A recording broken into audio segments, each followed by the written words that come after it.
एकनाथ खडसे आणि चंद्रकांत पाटील यांच्यातील राजकीय वैर हे तर सर्वश्रुतच आहे।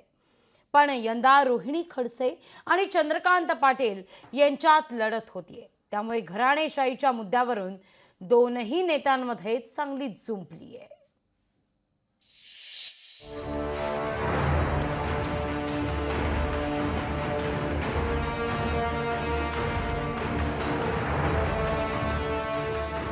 राज्यातील राजकारणात घराणेशाहीचा विषय नवीन नाही, त्यातच मुक्ताईनगर मतदारसंघात घराणेशाहीचा मुद्दा आता चांगलाच तापलाय। यावर प्रतिक्रिया देत असताना आमदार चंद्रकांत पाटलांनी मात्र हे दावे खोडून काढले।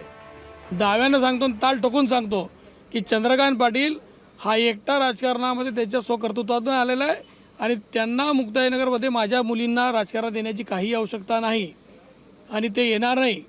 यांचं काय, यांच्या डोक्यामध्ये जरा फरक पडलेला आहे। काय करणार आहे ते? आता पायाखालची वाढू सरकारला लागली आहे, बाप बेटे दोघे कामाला लागले, आणखी तिसरे चौथे सपोर्ट करताय, सगळे जण परत आहे। आमदार चंद्रकांत पाटलांचं कुटुंब मुलीसहित राजकारणात दिसतंय, मग ही घराणेशाही नाही का, असा प्रश्न रोहिणी खडसे यांनी उपस्थित करत चंद्रकांत पाटलांवर टीका केली।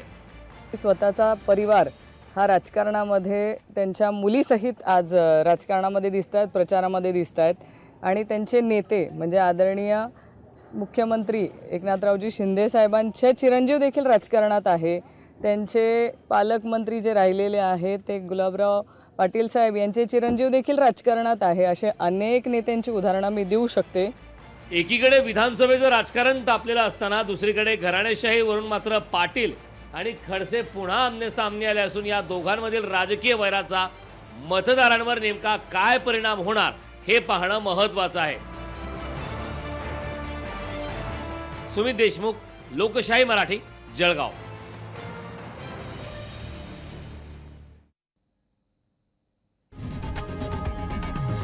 लोकशाही मराठी ऐका, पहा, जागरूक रहा।